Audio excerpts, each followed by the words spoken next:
Welcome to another episode of the No Ceilings Podcast. I'm Tyler Metcalf, joined as always by Tyler Rucker. Rucker, how are we doing? Good afternoon, ladies and gentlemen. I'm doing good, Metcalf. Another glorious day, another glorious week, and we had preseason basketball on today, so it's a big deal. It's a really, really big deal. No Ceilings back, on Monday, full time. Open the floodgates. I'm feeling great. There's love. There's excitement in the air. How are you doing, sir? How are we holding up? Well, I mean, the Timberwolves are undefeated in the 2023 season, so best team in basketball right now. Incredible offensive rating. They're so good that they don't even have to play their starters really in the second half. So that's how things are looking. Obviously preseason, but they look good. I'm having fun. I'm excited about the season. Can't wait to have that flip in 2 weeks. But no, I have to give a shout out to our boy Kyle. He had a great tweet today for the T-Wolves. He was like, the Timberwolves have more wins than the other 29 teams or whatever at the NBA. It's time to revisit the Rudy Gobert trade. I was just like, that's how you tweet, folks. That is how you do Twitter. So eternal optimism from him. God, I love him. Hey, I'm pumped. Everyone's starting to get their little groove back when it comes to the NBA writers and all the fans and stuff. So I'm excited. We're just shaking off the cobwebs, getting out of preseason form. Yes. But, we'll do a little housekeeping here at the front instead of at the end while we have everyone's attention still. No Ceilings, NBA.com, going fully live on Monday. Very exciting times. We're back to 5 days a week, writing, podcasting, all that good jazz. Got a couple new team members coming aboard, making their debut pieces next week. Make sure to keep an eye out on all of that. And you can find all of that work at NoCeilingsNBA.com. The daily stuff is 100% free, but this year we are going to be having some more perks and extra stuff for the paid content. So if that's something that you can afford, something you're interested in, make sure to check it out. We will have more details on that coming next week as well. If you want to help us, if you've been enjoying the podcast, want to help us continue to grow, educate people, have fun with people, grow the community, please make sure to leave the review and a rating. It helps with all the algorithm stuff, all the ranking stuff. It means the world to us if you feel so inclined. Otherwise, Rucker, we're keeping our basketball analysis abroad right now. We've been doing a couple stuff on the NBL. Their regular season has kicked off. A lot of the playing time and roles for a lot of those guys have really scaled down after the blitz, which is not totally unexpected, but we're going to kind of skip over that since we've talked about them so much recently. We're going to Europe. We're talking about some of the best European prospects right now. There are a ton of names. We're going to touch on most of them: Melvin Ajinca, Zaccharie Risacher, Tidjane Salaun, Nikola Topic, Nikola Djurisic, Zacharie Perrin, Juan Nunez, and Pacome Dadiet. Where do you want to start? You want to start with Ajinca? Yeah, let's do it. I have to say, to start this one out, we're keeping up with foreign relations, which I love. This is going to be a fun international class. I've kind of hinted at it a couple last episodes or, throughout the preseason. The more I'm watching these guys, the more I'm excited. And it's not even the NBL Blitz guys, in which, we talked about Alex Sarr last episode that me and you did, and people think he's a top 5 pick. So I'm excited about the international class without even bringing up a potential top 5 guy. I'm really intrigued with some of these players, but if you want to start with Ajinca, Metcalf, let's light the fire. Let's have some fun. Let's get weird. Yeah. 6'8" wing, playing for St. Quentin over in France right now. Had just an incredible FIBA run with France at the FIBA U19 World Cup earlier this summer. What do you like about him? I mean, a lot. But I'm pretty pumped to talk to you about him in depth. I feel like this is the all-time poster child for 3-and-D. This is woof. If you made a 3-and-D prospect, this would be it. And I really, really like him. I'm a very big fan. I'm in that dangerous water right now of I want more tape, obviously. I want college basketball to get here because I want to have all of this tape to start analyzing and seeing the progression. But Ajinca's early season stuff, I'm getting in my feelings, Metcalf. I'm starting to fall in love. Like, it's just, I'm on that side of the fence where I'm like, is this just a guy I really, really like? And he might be going like late lottery or top 20. Or is there one more level in which all of a sudden that love can really get on fire and like we start to see some creation? Or, you know what I'm trying to say? Like, is there one more potential level to get unlocked that might not fully be unlocked this year? But if we at least see glimpses of it, we can start to be like, hey, this might be a more well-rounded beast. You know what I'm saying? What are your early thoughts about Ajinca? Yeah, so not to play Debbie Downer 6 minutes into the show, but I love when you do this. I don't think that level's there. I agree. But is there something else? Like, it maybe not it's the creation. Is there maybe a playmaking level, or is this just he can shoot it and he can play defense? I think that's it. That's fine. Right. Yes. So I think he's going to be one of these guys, or at least has the potential to be one of these guys where I would be shocked if he went lottery in this draft. Me too. Unless he ends the season shooting 45% or something from three. I think lottery would be really, really surprising for him.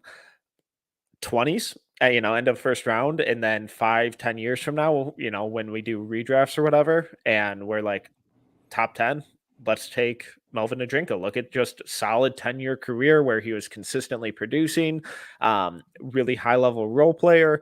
That's where I think his kind of real upside is where it's like, I'm not sure there's all-star, superstar upside with this guy, but I think the floor for him is really, really high. And he is so comfortable as an off-ball shooter where he's not just spotting up in the corner. He's not just, stand still threes. He's running off of screens. It's movement. It's uncomfortable angles. He is a really, really confident and versatile off-ball shooter. And the consistency isn't always there on both ends of the floor. And that's the big thing I'm really looking for as we kind of continue throughout the season with him is, can he tighten up the consistency, mainly on defense, but also on offense? And if he does, that's where it's like, oh God, okay, now these physical tools, now that 3-and-D upside is, maybe taking you from a rotation guy to like a high level starter.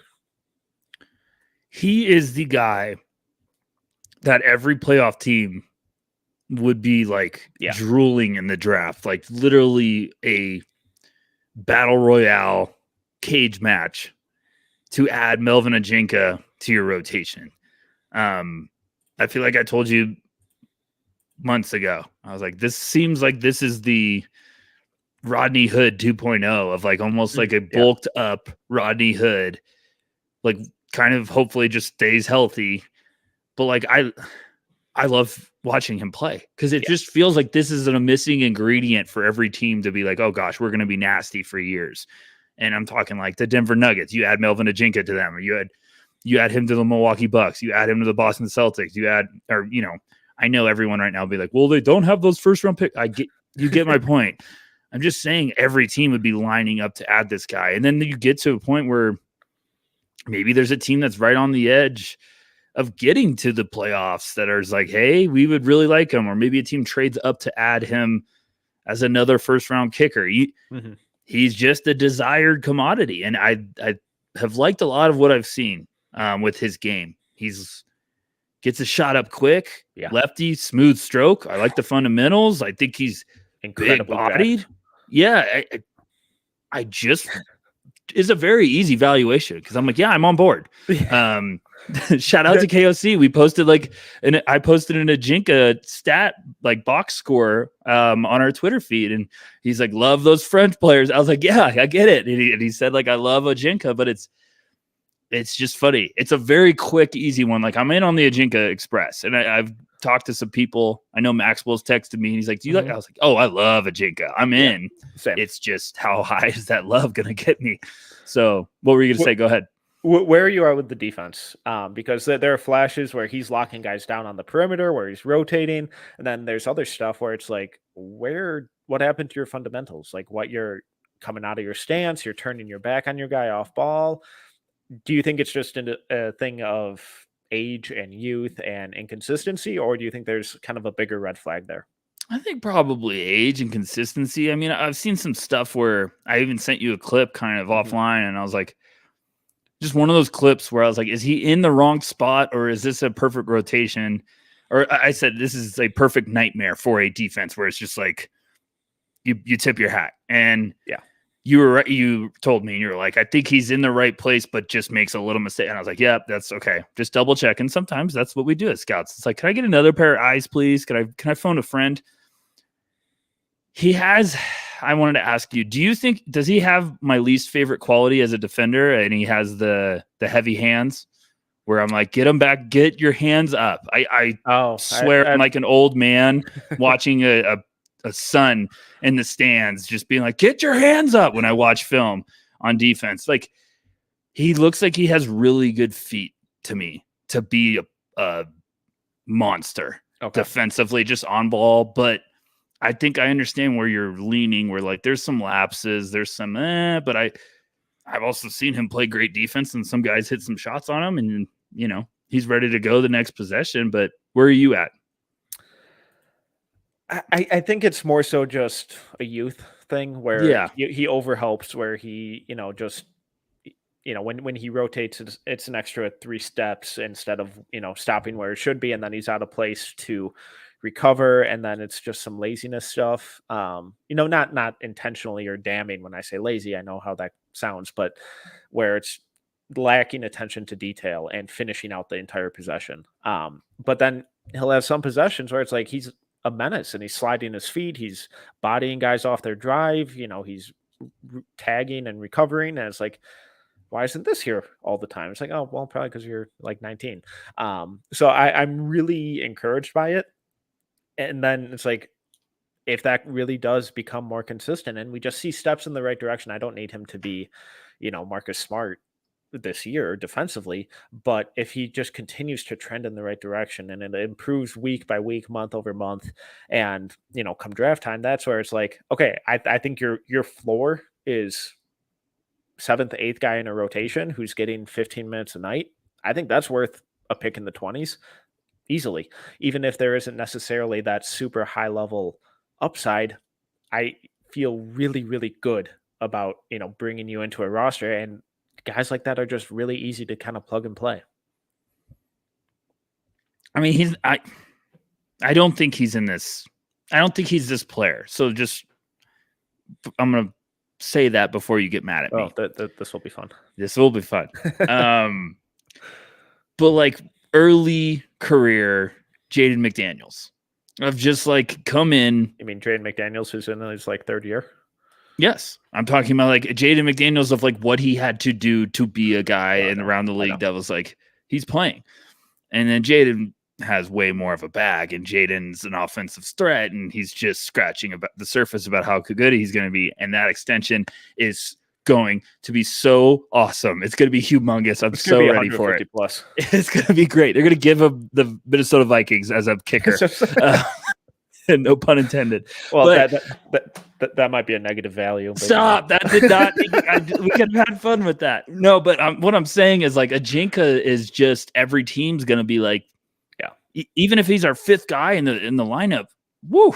Like what a weapon. And he's also young, and his body and frame, he looks like he's 28 and just been, he's just built and looks ready to play. So I think I'm just pumped to see how he plays all year. And if we look up, and like you said, Metcalf, he's shooting 42% from 3 after a huge sample, I'm going to be like, oh gosh, like buckle up.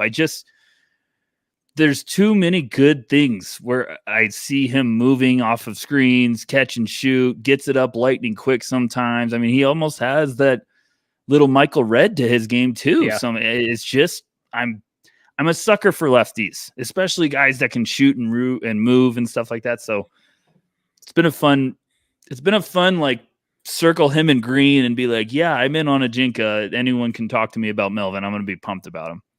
Yeah, and like I don't think he necessarily has like on-ball creation stuff, but just simple stuff like that, using his off-ball movement to kind of create passing lanes where, here he just kind of comes off a standard handoff that basically turns into a pick and roll, gets a help defender to bite, and then just nice little pocket pass to set up the dunk.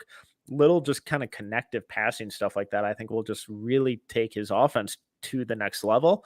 So when we talk about consistency, more consistency in the shooting, but also a little more consistency with the decision making, the off ball movement to generate shot attempts and different looks for everyone else. I think it'll just do wonders for him. But even if it doesn't, and he's just a shooter and a solid defender, that's a first round pick. Oh yeah, I mean, easily first round right now for me. Where do you have him? Oh gosh, yeah. Asking for numbers. Keep talking about him. I'll tell you where I have him. I just have to pull it up.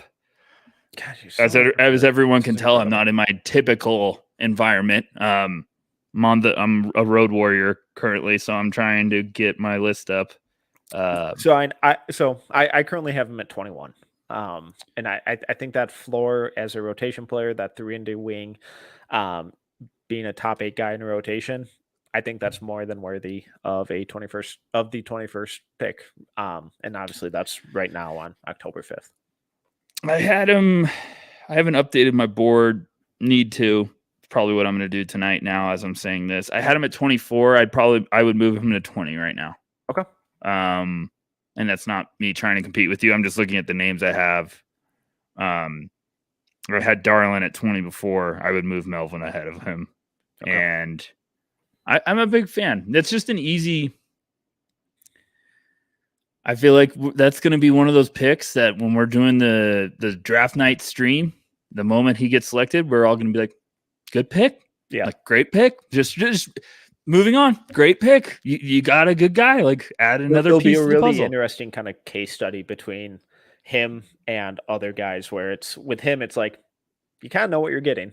At least right now, I feel pretty confident in what you're going to get versus the intrigue and the mystery and the, oh my God, what could he be with some of these other, maybe incoming freshmen or even some of these other Euro guys that we're going to talk about, where it's like, oh, but think of what this guy could grow into. And, it's like, well, he could maybe grow into Melvin Ajinca, but some smart GM is just going to say, I don't care. I'm taking him at 14 or 15. And everyone's gonna be like, "Oh, that's a little early," and he's gonna be like, "No, it's not." It's a Prestige Mania pick. It's a team like that that's like, we're building. We need one for them. I mean, that is exactly how smart GMs keep getting those contract extensions. I'm just throwing teams out now, but like teams like Orlando, where it's like they're putting it together. Yeah. They just need to keep adding. And I know people will be like, they've added a lot of these wings. Just add another one. Like. It's a simple, I love how you put that. It's like Ajinca might be the floor guy that it's like, just go get him. Don't get obsessed with the eye candy of the potential other prospects, around like, hey, he could become, look at the upside. Someone might be like, I know what Ajinca is. He's exactly what we need. Let's just get him and move on. And that's why I'm like, yeah, that's an easy one for me. I'm in. I'm on board. Okay, let's move on to Zaccharie Risacher. We have to announce that me and Metcalf spent like 30 minutes before we hit live, and we tried to get the correct pronunciation of every single player. So shout out to the French.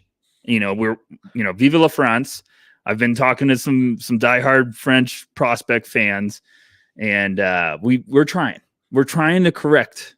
We're trying to get better. So Metcalf, I think you're 1 for 1 there. Ajinca, I feel like we're right there too. We've heard his name pronounced every way possible. It's 5 ways.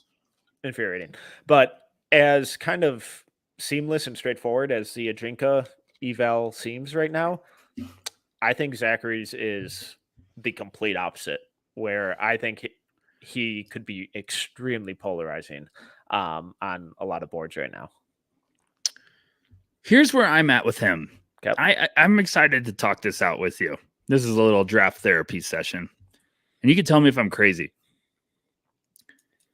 I feel good about him at like the end of the first. Like I've been really pumped if I got him there. If we never pumped him up as a potential top 5 guy, would we all just be very excited about him? You know what I'm trying to say? Like, is the preseason hype is the last year hype of like, well, next year after Victor, it's going to be Zaccharie. I like him. I think he's going to be another guy that like playoff teams or teams that just keep adding smart guys get. Like, I feel like the defense is going to get me with the larger sample. The defense is going to get me back into believing because we saw him in Portland. Everyone drink. And immediately I was like, I don't know. I was like, this isn't going to be the number one guy. No. Because I was like, I don't see it mentally. And I'm not trying to insult him. I was just like, I don't see Zaccharie being a killer on the court. He looks like a very good wingman. Like he looks like a complimentary piece that's knows his role, doesn't want to overstep some boundaries. But tell me if I'm crazy. Like, where are you at? Where do you have him? I probably shouldn't have asked that. I have him at 27. Okay, so I had him 29 on my old board. I think that's a good range for him though. And people are gonna be, what are you talking about? I'm like, I feel good about that. Yeah.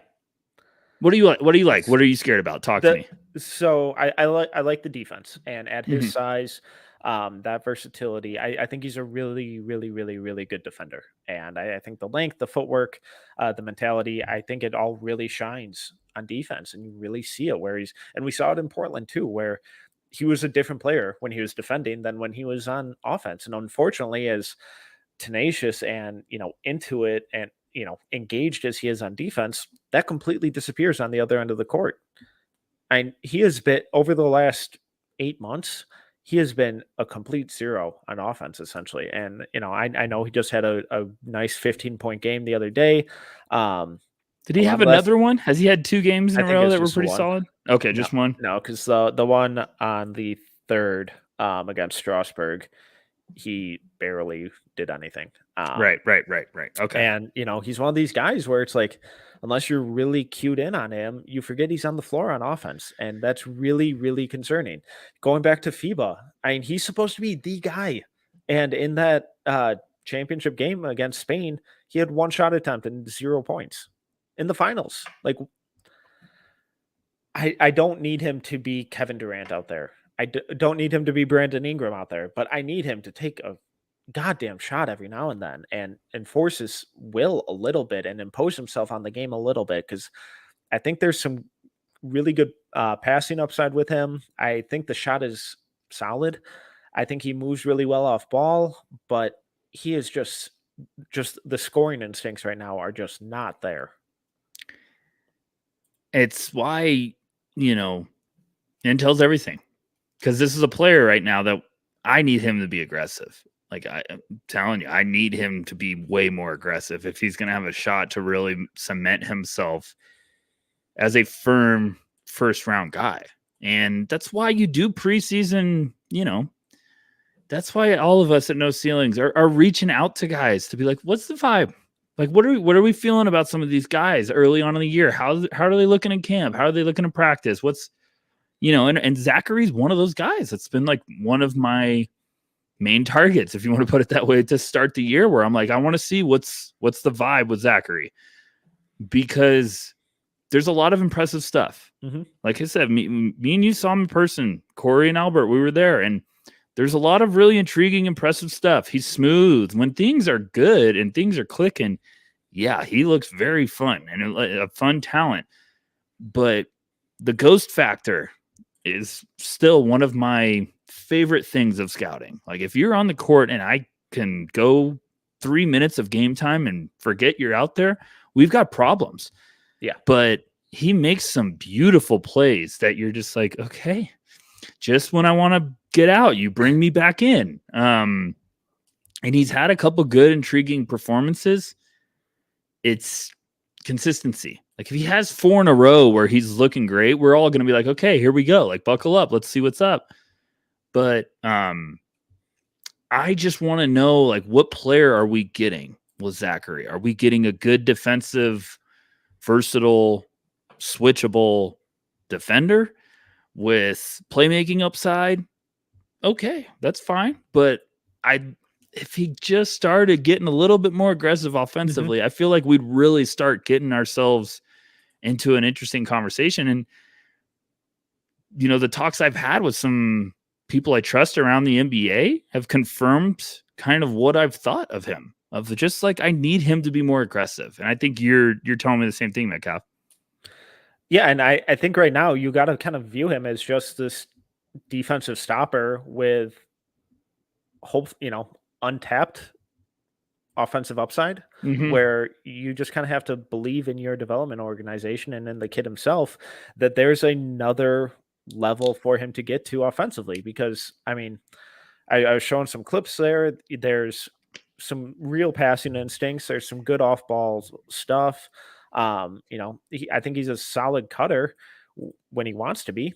And, it's like right here, they're going, just kind of probes that baseline, finds that opening, gets an easy bucket. And too infrequently, he doesn't just get the easy stuff to get him going. And it just kind of takes him out of the game. But then you look at the defense and he's engaged. He's, switching on to guards. He's rotating from the weak side. It's really impressive stuff where, I mean, right here, great verticality, comes over from the weak side and disrupts what should be an easy score. So if you're bringing him in at the 3, I know he's probably going to inevitably get Jaden McDaniels comps. I don't think he's that guy. Is there Kyle Anderson in his game? I'm saying like just it's always tough with slow-mo just because he's such a bad athlete. And I wasn't saying athleticism wise. I'm just saying kind of like that. No, connecting piece. I think it's find your places. I think it's more so Matisse Thybulle. Yeah, that's a good. Yeah, that's probably better. So, which is tough. That's tough. Because we thought he was going to be like a top 5 versatile guy. But I still like him. You can't be a 0 on offense anymore and get minutes. And you can make a roster. You can be a bit player on, occasional nights, but you're not going to be a regular starter, a top 7 guy on good teams if you are absolutely 0 on offense now. He can play. It's just that fire offensively has to be unlocked. Yeah. And if some team thinks they can unlock it, I wouldn't be surprised if he goes earlier than we're expecting. But I think it's you better have good intel. You better have guys that really have done their homework and found out like what makes him tick. And that's all I think. I don't think it's like a work ethic thing or an intelligence thing either, because, again, Portland drink. He was working his ass off during those practices and, he was dripping in sweat. He was really engaged with the coaches and stuff. He's just shy. And I think he's a little timid. I thought he really kind of flipped a switch in the game and looked a lot more aggressive during the game than in practices. But we haven't seen that same fire that he shows on defense pretty consistently now. And I really buy the defense. I just need that on offense. And I need him to take over a game just once in a while. And I know that's not, I would be surprised if he does, because that's not what he's there to do. It's just tough with guys like that. But let's move on to Tidjane Salaun from Cholet. If we said that right, I'm so pumped about it. Okay, go ahead. Sorry. Again, apologies on pronunciations. We're trying. Incredible physical tools, kind of built similar to Zaccharie. Playing for Cholet, super raw. What stands out to you about Salaun? Words of Biggie Smalls, the sky is the limit. I just, whoa. Raw, really early. We're going to need consistency. This is going to be one just to monitor the whole year. Yeah. But when it comes to me watching him, I mean, he just had one of his most impressive outings. There's some scary, hide the children. There's some scary shit that just really gets you like, whoa, okay, big fella, if you're putting this all together, this is the wild card to really start foaming at the mouth about. There's a lot of stuff that really I'm excited about, where it just comes to checking the boxes early in the year where I'm like, okay, like the shot looks all right to me. It's good enough right now where I'm like, you're getting my attention now for the rest of the year. I don't care what happens in the next game. I'm going to be watching you closely. But like you start seeing this, I've seen some places list him at 6'8", and I was like, that's got to be bull crap. He looks closer to 6'9", 6'10" to me. Yeah, same. When he's moving on the court, he is moving. Like it's just Corey's really a big stops. Yeah. I'm this is a danger zone for me, Metcalf. Like really, I really like him. I was watching him before this on repeat, and I was just like, oh boy, like this is a fun one. Where are you at? Am I crazy? Are you pumping the brakes a little bit more? No, I'm intrigued. I'm still. This not is sure what I wish Zaccharie would do. Exactly. Like, okay, sorry, go ahead. No, but like you said it. I mean, he's the way that you always feel him on the court. You always know that he's playing. And so right now, just a little clip, really just simple weak side cut.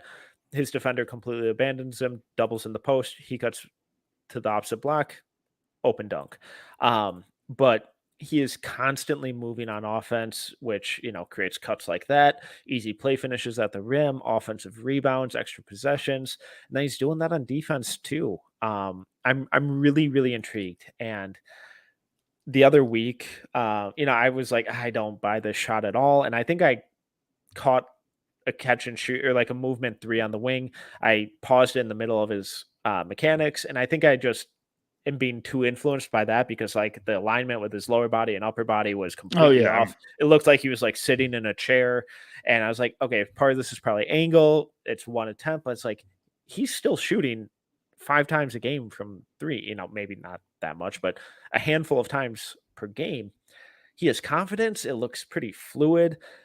I'm not sure he ever turns into a real shooter. Is it just me, or do his hands look fucking massive?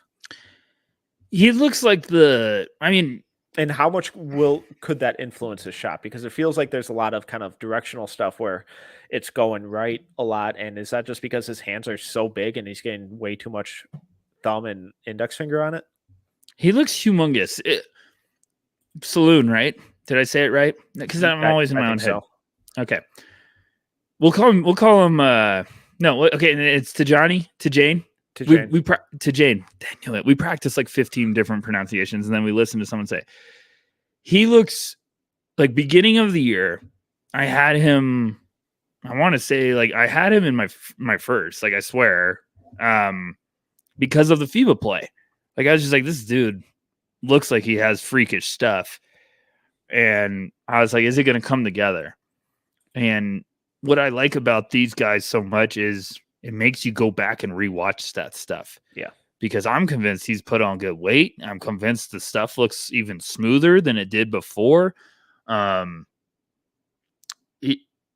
think he's just a beast. And it's just one of those, like, if we start getting a couple more big performances from him, and I'm not talking about like him dropping 30. I'm just saying, like, if he drops 15 with 4 and just looks smooth and confident, that secret's going to be out quick. And I know there's some people out there that have had him. I've had their eye on him. I've talked to Evan when this summer, like I texted Evan, we were talking about some of the French prospects, and I was like, have you watched Tidjane? And he's like, oh man, he's good. So, I mean, I don't know, Metcalf. He's a big boy. Like, I know what you're saying with the hands and stuff. He looks just like a potential beast. Like, this could be the wild card that just we look up one day and we're like, the freight train of hype is rolling right now up boards. I don't know. I mean, tell me if I'm crazy, but I buy in the shot. If he has huge hands, which it looks like, I'm right there with you. I think that's very encouraging foundation in his shot form. What else you got? Sorry, I'm really in a dangerous place, like I said. No, I think the scary upside with him actually comes on the defensive end. Yeah, how active he is. I think there's some fundamental things that he has to clean up with his on-ball stuff, where his feet are a little slow to react, a little slow to move. But the off-ball stuff is really, really impressive. I thought this was one of the most fun sequences from him. So deep 3, doesn't go in, but just rims out.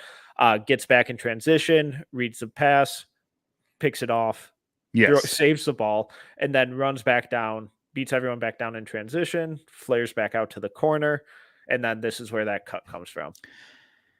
There's like a dream. Constant movement. Yes.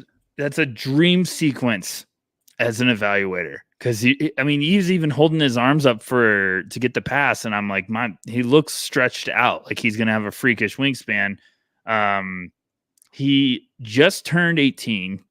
He's gonna turn 19 in August.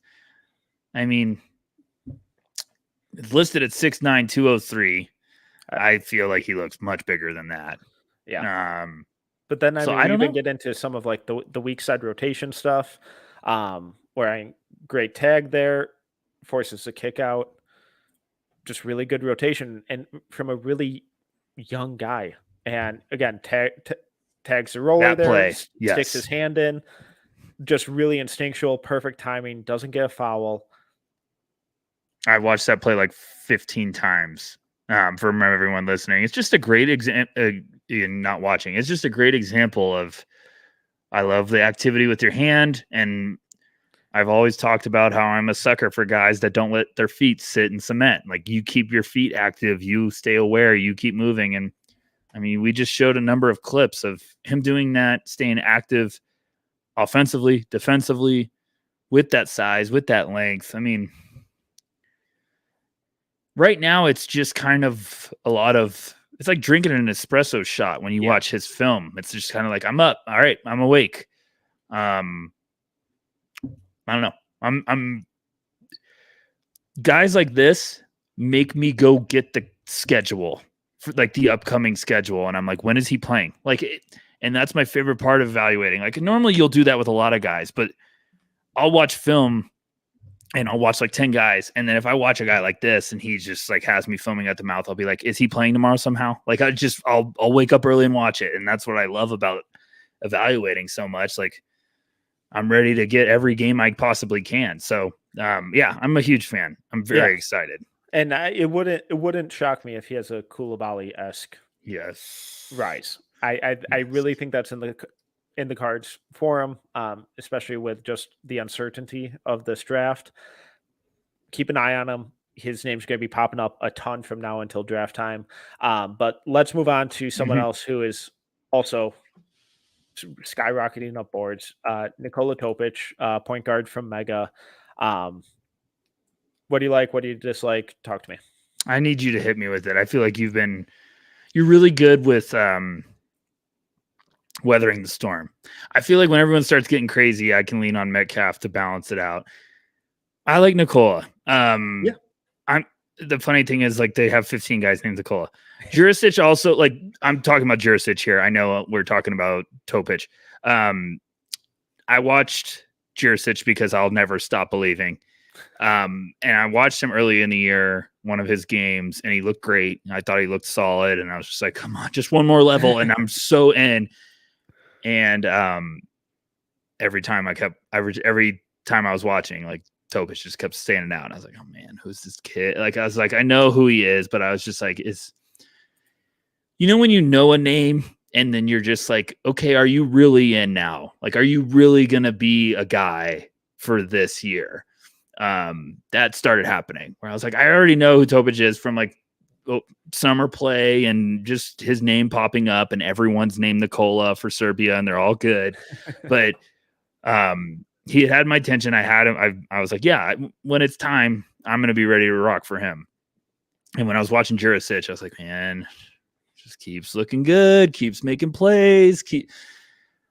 And then you're like, okay, this might be happening. And he's had an outstanding start to the year. I mean, just really coming out of the gate strong. And when you're an international guy like that, I think it's so crucial that if you can send a statement right away, you don't need to, but if you're one of those guys that's a little bit quieter and you can just come out of the gate and lay the hammer down and get the attention of scouts of like, no, I'm ready to rock. Let's go. It's a big deal because now we're going to be looking at him nonstop. And, the sickos, the diehards, we're always watching those guys, but he's on fire, Metcalf. What are your thoughts with him?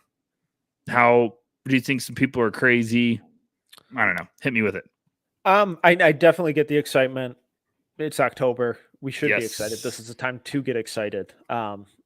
going back to being a Debbie Downer, I think the defense is dog shit. Oh, yeah. There he is. But, whatever. I'm not sure I buy the outside shot or not. Still a question mark, but no one cares about that.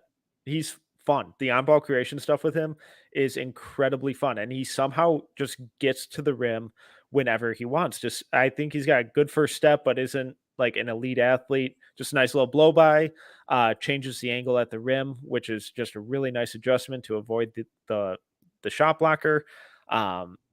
Just takes his guy off the dribble, help defender comes, adjusts, finishes on the other side.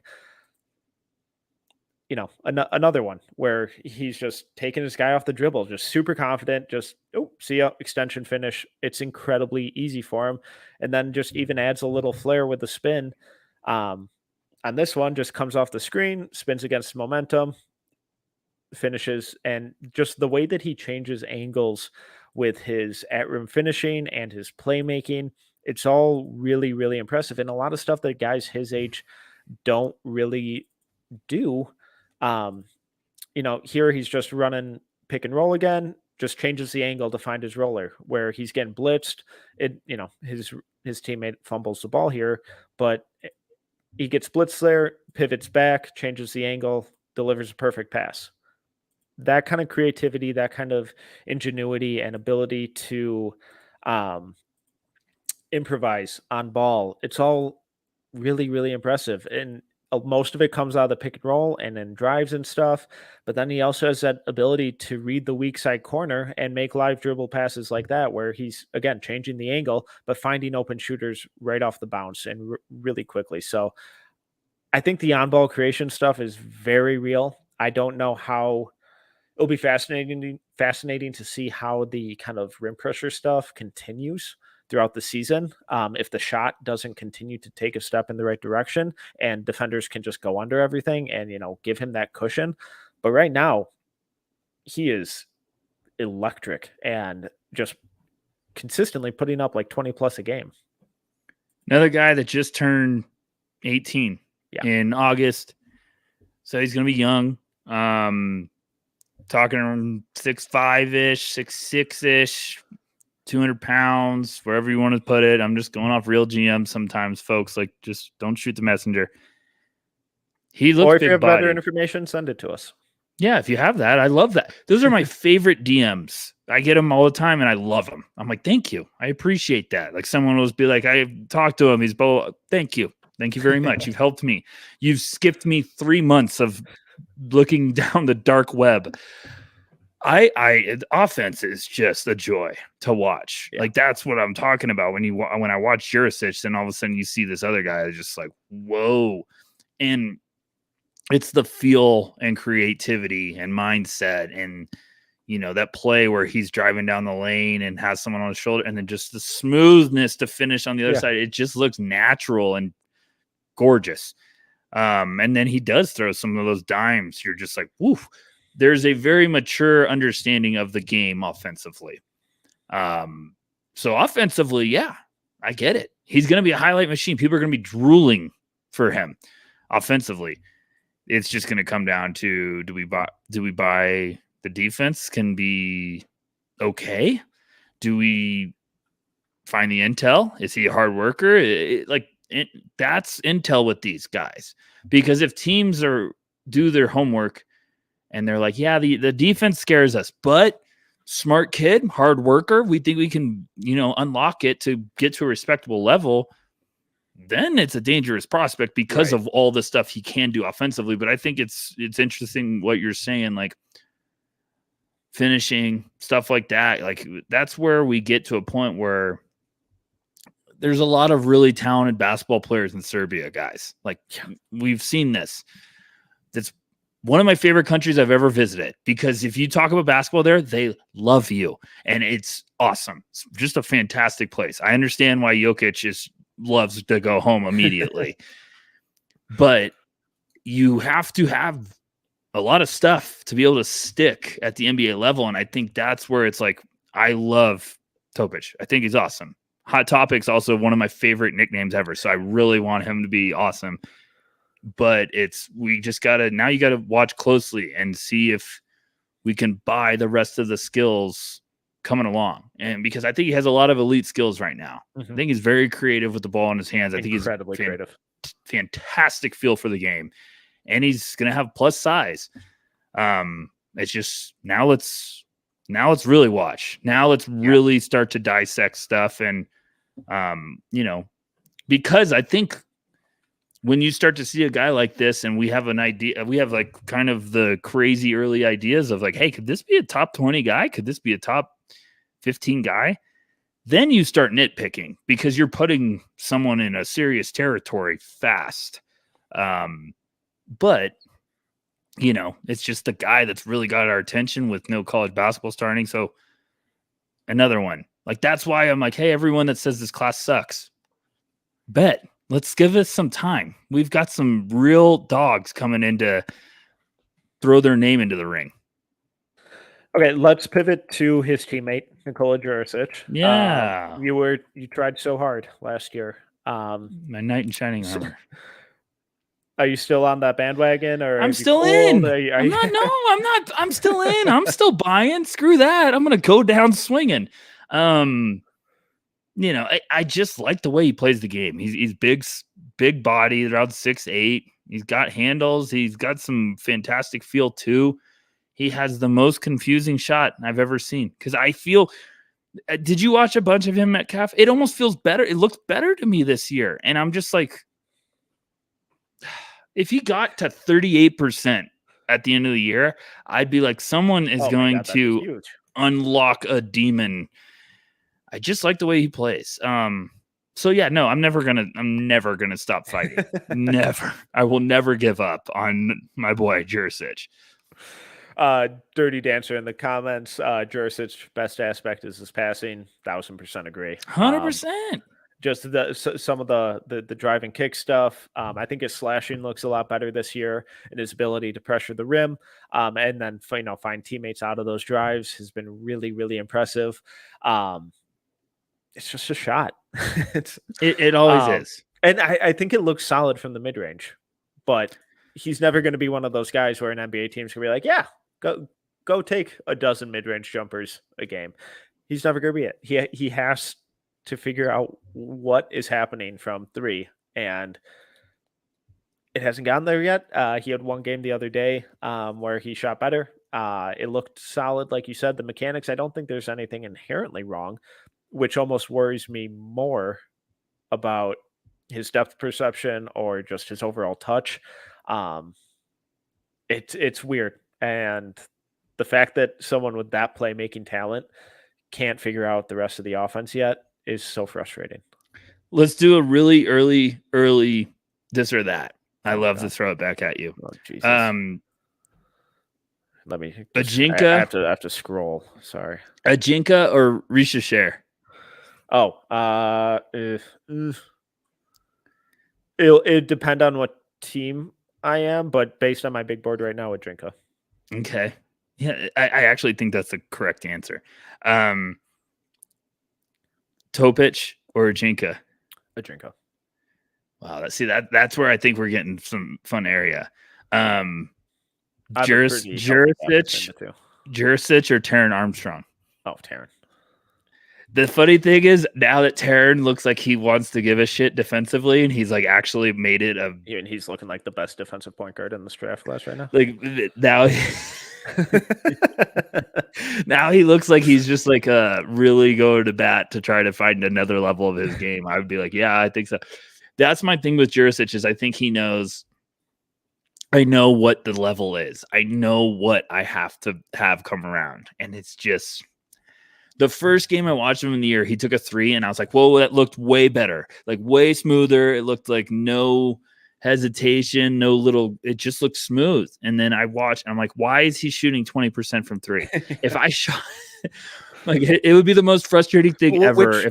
Does that concern you more that the mechanics look solid, but the results are still atrocious? I don't get it. And it's something has to be going on. Because I remember even watching his pro day, if you want to call it, for the draft, for last year's draft.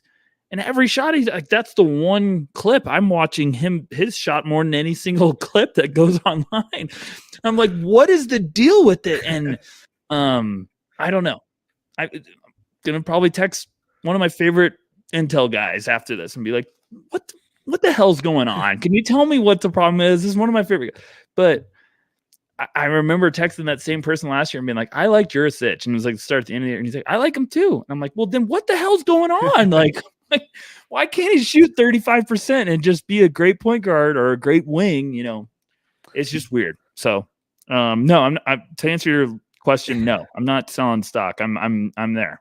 Where you are with this defense, because I like the team stuff. I feel like he's engaged, the rotations and stuff. The communication is sound. I think the on-ball stuff rivals that of Topic. No. Omega wasn't good last year, so I feel like we found out why. No, I think the same thing. Good team defense. The team defense makes me feel okay, but you need to figure it out on ball stuff, especially if you're going to be around 6'8". You better not be a target at 6'8". Then you're probably running into some problems. So, yeah, it's just it's tough because I feel like every time with him I get one good game, and I'm like, here's my hope, and then it's either an injury where he sits out or has a bad game, and I'm just like, what are we doing? So, yeah, that's all where I'm at right now. It's an ongoing circle, and I continue to not want to give up. Okay, let's move on to Zacharie Perrin, kind of power forward, center type player, playing for Antibes from France. Had a really good FIBA. Not sure that's necessarily carried over. Any thoughts with Perrin? Tough. It's tough with. I mean, we're praising a lot of these guys, and I want everyone to remember, like, we need to pump the brakes with a lot of these guys because it is their season starting, and if Justin Edwards comes out and for Kentucky and in his first game has 10 points and shoots bad from the field, it's not like I'm going to move him down to 20. Like, no, it'll be like 45. Yeah, exactly. Let's just give these guys a couple months, couple games, stretches, check in on him. Perrin was tough because he kind of just had like a roller coaster path where he's supposed to play in college basketball, then decided he's going to leave. I think it was at Illinois, and then FIBA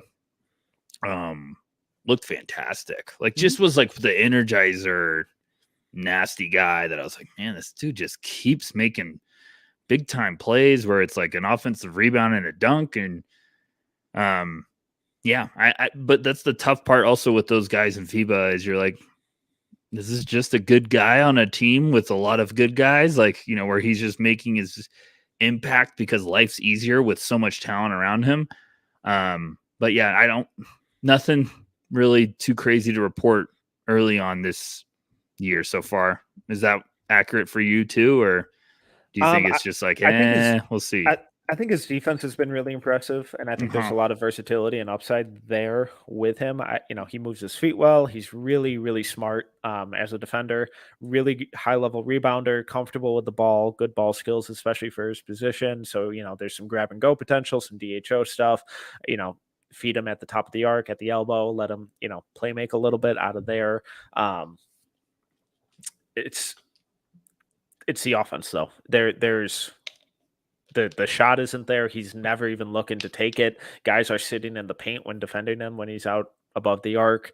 And then just his conditioning doesn't look up to snuff right now. And that's, he's 3 games into the season and he's looking gassed in the second half. I don't love that. And then, a symptom of that, or, a result of that is that his, defensive footwork and fundamentals and attention to detail on that end really kind of starts to disappear once he gets tired because he's just trying to play catch up. So I was more excited about him coming out of FIBA because there was that constant engagement, that constant, like you said, motor. And I'm not seeing that right now. Maybe it's just an early season thing where he underestimated the physicality, the speed, and everything that he was going to have to play at. But it's kind of concerning that 3 games in, I'm already seeing you gassed, but I don't know. It's tough. Obviously, not writing him off, keeping an eye on.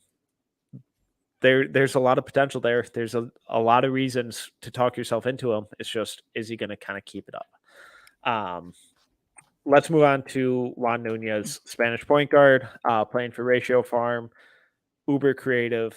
Where are you at with Juan? Intrigued. I mean, I have been.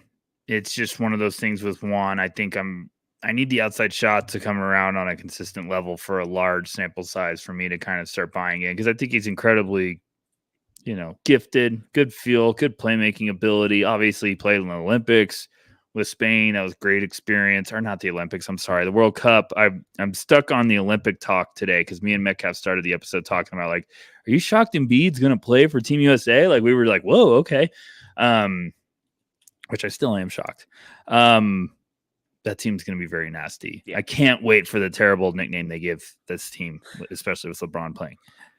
I'm intrigued with Nunez. The problem is I am very intrigued with Nunez, and the entire Ratio Farm home team is going to be really fun this year. Another guy we're going to talk about in a second is Pacome. I'm really intrigued with. They got a kid for next year. Metcalf tweeted about Noah that I love for next year. Juan's really fun. He has some of those FU passes where he just does stuff that's just kind of like you start laughing your ass off while you're watching and stuff. But my question for you, Metcalf, is, do we think Juan is a NBA solid point guard, or is this a really fun highlight guy? Here, I'll add part C to this. Is this a point guard that just keeps playing overseas and somehow some playoff team signs him when he's 25 and he comes in and is a great backup point guard, almost like the JJ Barea experience? I think so. That's kind of where I'm leaning. Why do you feel that way? I might be completely agreeing with you. I'm just saying, when I watch now, my goal is going to be to prove you wrong. So just tell me. No, I want to be wrong, because he's super fun. The on-ball kind of playmaking, especially out of the pick and roll, there's a lot of creativity there. I'm not sure he's a good enough athlete. I don't think there's the explosiveness is there. I saw him listed at 6'3". That feels big to me. He doesn't look 6'3" out there.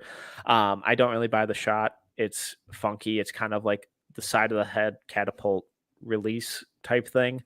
And then the defense is just really kind of all over the place. I think he roams and kind of gambles a lot off ball, and I'm not sure that he can survive defensively. I kind of get like some Teodosic vibes, like some Milos vibes, some Facundo Campazzo vibes, where it's like a couple, handful of years from now, can he come over for a couple of years? Certainly. And, be that second or that backup third string point guard. I could see that. But if he's playing in Spain for Barca or Real, why? So I think he's going to be a really good professional point guard for a long time, just because of how creative he is with his playmaking, how he can run an offense, the activity. But I'm just not quite sure it's going to hit NBA levels, which is just an incredibly, incredibly difficult threshold to meet. So I hope this isn't coming across as me slandering him or diminishing how good he is. It's just the point guard spot is so freaking deep right now, and it's tough if you're under 6'4" to be a starting point guard now.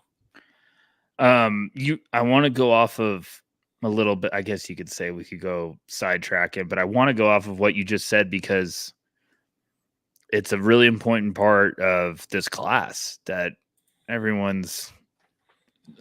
everyone. A lot of people are wanting to just, say this class is shit. And I'm sorry for the foul language for all the, sensitive ears out there. I don't think it is. I think this class is going to be really fun. It's going to shock some people, especially when college hoops starts up. People are going to be like, whoa, what a sec. But my point is, a guy like Juan Nunez, it's a tough class to be a guard right now. There's a lot of really good guards projecting to be in this class. I mean, Isaiah Collier, Riley Kugel, Tyrese Proctor, Jared McCain, Elliot Cadeau, Caleb Foster, Garway Dual, Trey Alexander, El Marco Jackson, DJ Wagner, Stephon Castle, The guy from Oklahoma, we're pumped on Milos Uzan. Like, it's just a tough. I mean, Bronny James looks like he's going to be cleared to play this year, which is so awesome. AJ Mitchell, a little sleeper from Santa Barbara. Like, there's a lot of guards in this class, and we haven't even brought up Reese Beekman, Keyshawn Gilbert, Judah Mintz, like guys like that. So, like, you got to be bringing the heat if you're going to be an international guy that's going to really be sending a statement. In this class. And there's, a ton of guys I didn't even bring up that could have big years too. It's just, there's nothing wrong with being an international. Like, he looks like a guy who's going to win 4 EuroLeague titles. Like, and I'm not saying there's anything wrong with that. The EuroLeague guys are so damn good. It's and then, just like, every Olympics just going to give the U.S. absolute hell. Nightmares. Just be an absolute nightmare.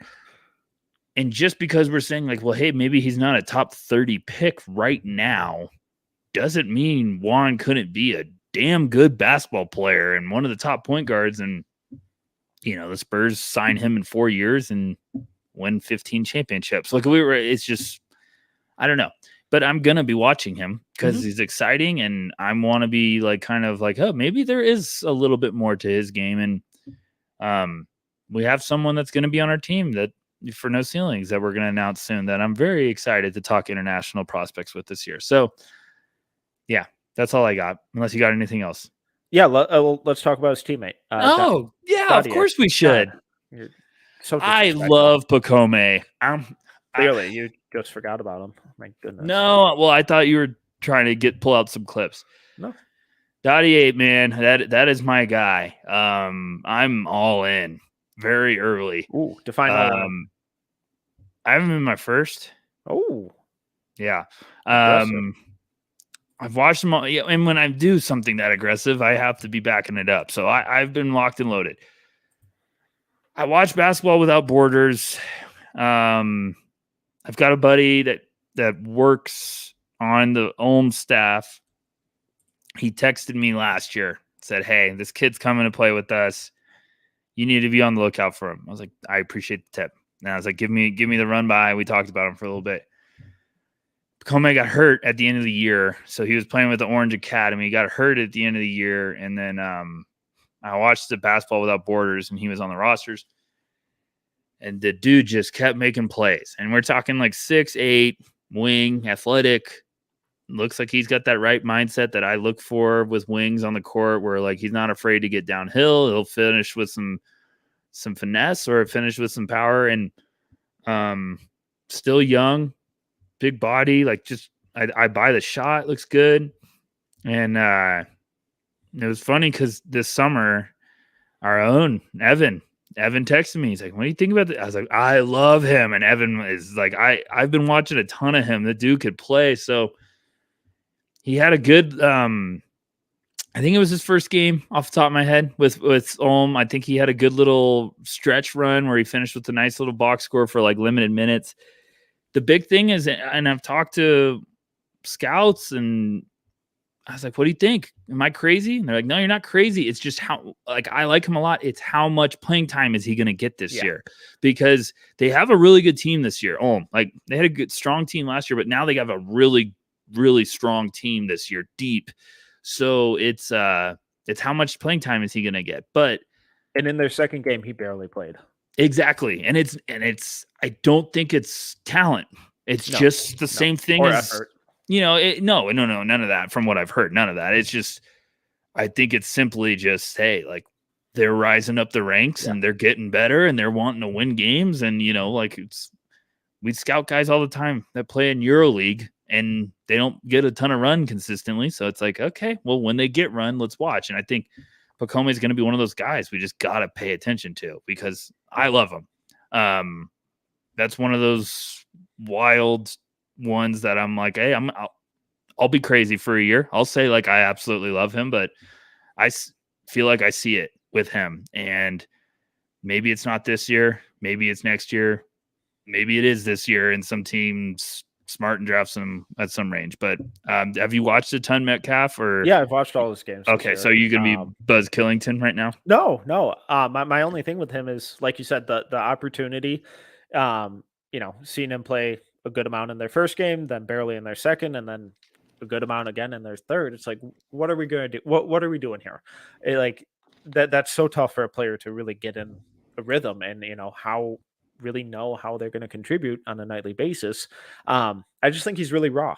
Yeah. And that you kind of alluded to that with him, is he a this year guy or a next year guy? And I don't think either one is necessarily the wrong answer at this point.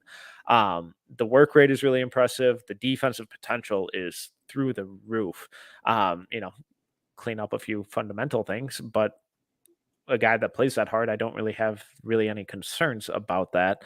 I thought, he hasn't really shot a ton, but I thought the off ball jumper has looked solid, especially in their last game. It looked really good. So as like a 3-and-D wing, really raw, you want to kind of develop and really bring along and kind of morph his game. I think there's a ton of potential there. I think he could be a really exciting player, and I really think opportunity is probably really going to dictate whether he ends up coming this year or next. And I don't think it's going to be ability or physical tools or lack of effort, because all that really pops when he plays. Absolutely. And it might be kind of where all of a sudden they get to a point where they're playing a couple games where they're like, okay, well, they've opened up a lead and maybe he starts getting on the court, getting some more minutes, and then you're rolling with that. But I think it's just, if you're looking for a guy to potentially, like you brought up Koulibaly last year, that rise, I think this could be in that wheelhouse. It would not shock me. Now, obviously, he's going to have to get real legit playing time, and Koulibaly had that last year because of some injuries and stuff. So the cards are going to need to fold in the right place, and maybe it's not as aggressive as a rise of all of a sudden he's a top 10 pick, but maybe we're looking at a guy that could end up going 18th or 20th or something like that. But I think there's talent. I think there's a hell of a basketball player there. It's just when it's a matter of time, it's not if, it's when. Yeah, for sure. Okay.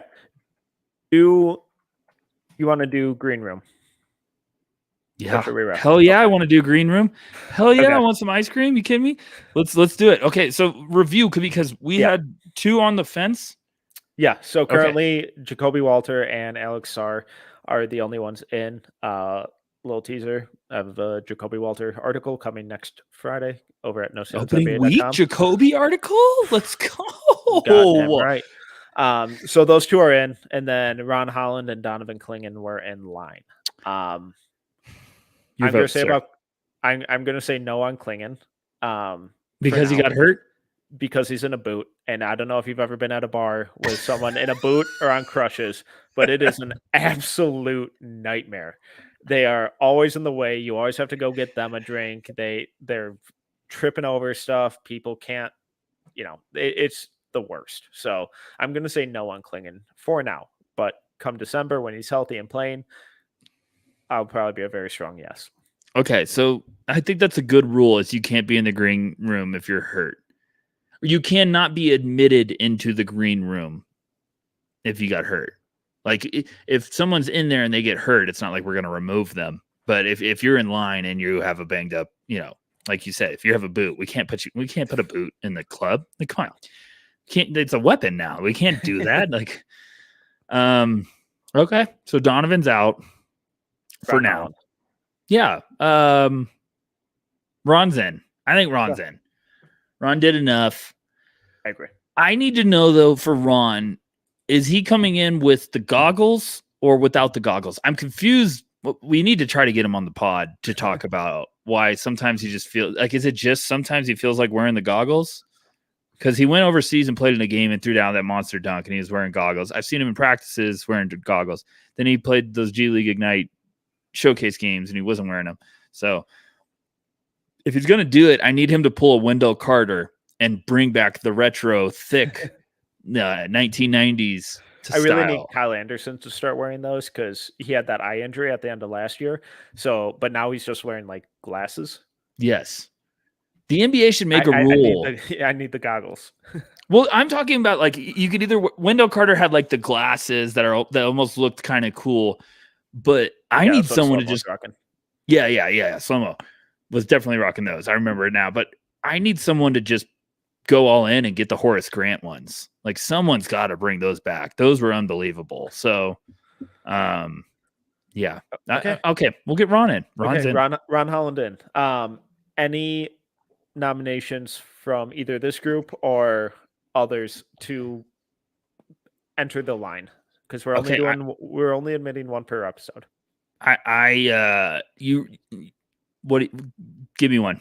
I don't have any from this group. I don't think any of. No, not from the episode group, but oh boy, I have one, but I want to hear if you have one too. Let me hear yours. Stefan Castle. Oh, okay. It's my nomination. And you get Nick's nomination. We were going to rotate getting nominations, I think, to make it more fun. No, just let me hear your argument first, Stefan. Well, I mean, got him number 2 on my board, so that's why I have him. That's a good argument.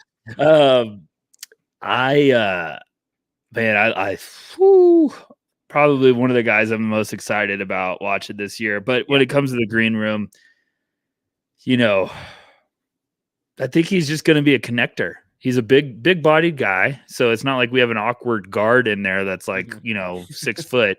No offense, Elliot Cadeau, because we are going to need you in there one day. But big body connector, versatile. He can either be talking to the big guys and keeping the crowd going, or he could be at the bar, getting drinks for everyone. He's underage, so people don't take this literal. But, I think it's just the smart one, intelligent, great feel for the game or for the environment. He knows where to be in any situation. Not overly goofy. So I think we're just kind of getting, or at least on the court, I think we're just kind of getting he walks a straight line, which is great. He's not going to be falling into people if he's just a guy that walks a straight line during the game and doesn't get too high, doesn't get too low. I think just safe pick. So there's my sales pitch. Okay. No, I'm good with him in line. Okay. He's in line. I did all that to get him in line. No.